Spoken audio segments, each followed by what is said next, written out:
Well, thanks for making the trip, guys. Appreciate it. Disappointed. Had our opportunities. Michigan's a really good football team. You can't really miss opportunities against a team like that. I'll open it up for questions. Brian, Greg, the 4th and 2 you guys went for it in the third quarter. What was the thinking behind going for it, and the play call? What was the thinking behind going with that play call? Like I've told you guys before, everything we do is with one mission in mind, and that's to win the football game. So we felt like that was the right thing to do. Like I said, we had our opportunities. You just have to convert. So whether we coach better, whether we play better, whether whatever it is, we'll go back to work. This game won't define us. We'll go back to work and we'll get better. And our best to be good enough. We just got to keep getting better. Just in your halftime interview, you said that there was some things going on out there that weren't right. Can you just clarify what you're referring to? Yeah, just the nuances of the game. I was frustrated with a few things, but look, they're a very good football team, and you have to make sure that you are on point with everything. Because if you're not, it's not just a gain; it's a touchdown. If you're not, it's not just a PBU; it's a pick six. So. Like I said, we had 3 shots inside the 30-yard line. And you get that against that team, 14-7 at half. I think anybody comes out here and play the number 2 team would sign up for that. We've been there before. We have to learn how. Some of it is, again, the opponent we're playing. So hats off to them. They did a good job. Did they give you an explanation on why they waved off the unsportsmanlike? They did. What was it? That's between me and them. Yeah. We have a process in our league. If you don't think the call was appropriate or correct, you turn it in. And we have a great head of officials, who does an unbelievable job. It's just the way it goes. I made mistakes. Everybody makes mistakes, right? It's human element. Is it frustrating? Sure. Everybody gets frustrated, right? It's part of it. Seems like you're pretty frustrated on the. You guys had 5 penalties. The first one on Holland seemed to really bother you guys. So I guess just what did you think of the penalties and that one specifically? You got a better view than me. What'd you think?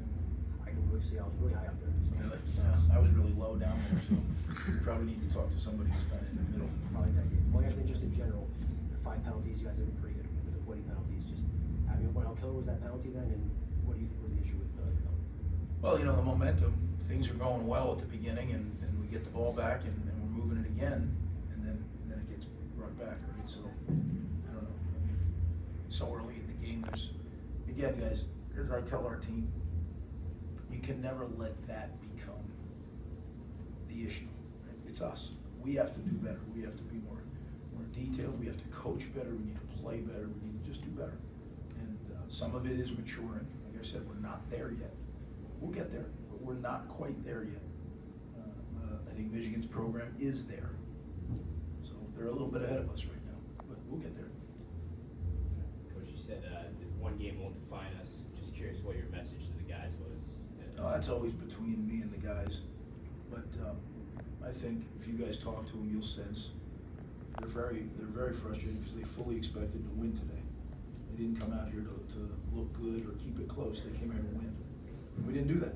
So that you have unfulfilled expectations, and there's frustration. But I love this team. We're going to go back to work. We're going to get better. And we got a Big Ten slate. First, we got a game with Wagner, and then we have the rest of the Big Ten. So we'll attack it one thing at a time. As we say, we'll chop it one chop at a time. I know you had high praise for Michigan coming in. I guess how did that compare to what you saw on the field? It was very much what we expected. Their defensive tackle 55 did not play. I thought he was a dominant player. So, but 78 stepped in, I think, and did a good job. They played a lot of guys up front anyway. They were rotating 8-10 guys. So I think they just kind of ham and egged it there and covered it up for the loss. They got some of their DBs back that they had not had. I think they played well. That group can play pretty tight man coverage. They're a good cover crew. So I think that our quarterback continues to get better and better every game. And that's what we need. We need him to grow up, and he's doing that right in front of our eyes. So that's a positive. we were rushing the ball pretty well at the beginning, and then all of a sudden it got kind of clamped off. A lot of reasons for that. Doesn't matter the reasons, we gotta figure it out. You mentioned the DBs for Michigan. I guess that interception return for a touchdown, I know wasn't a favorable play for you guys, but if you wouldn't mind kind of detailing what happened. Yeah, Zero jumped it. Number 0 jumped it. You know, he's, you know, getting ready for him, you can tell he is a glue guy for them. I mean, he's a good player.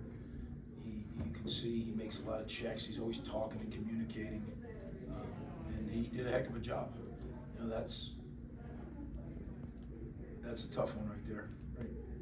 And then you know, you got to get him on the ground.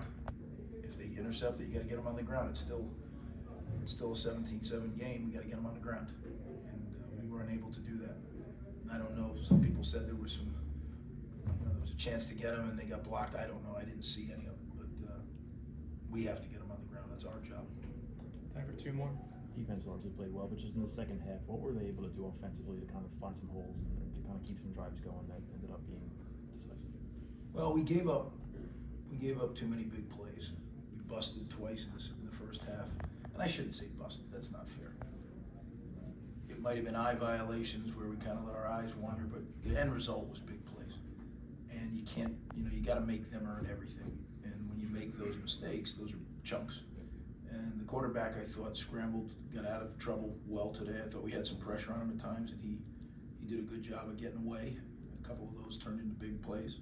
So, yeah, it was like I said, they're number 2 in the country for a reason. It's a good football team. They're well coached, and they're talented.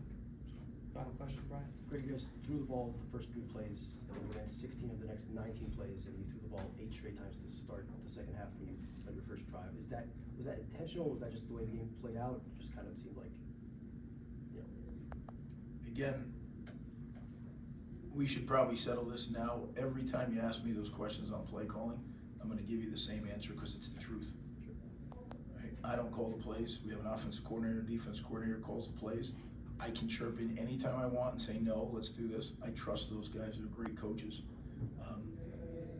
We call plays with the intent to win the game. It's everything, all the studying we do all week, all the film study, all the stuff we do is for one reason, to try to win the game. So when we make a call, sometimes they work and it's great, and sometimes they don't, and that's kind of coaching, really. When you look at it, it's tough. Some of those streaks, like you're saying, you know, I have total faith in the guys that call our plays on both sides of the ball, and I look forward to winning games with those guys. Appreciate you, man. Thanks, Coach. Thanks, Coach.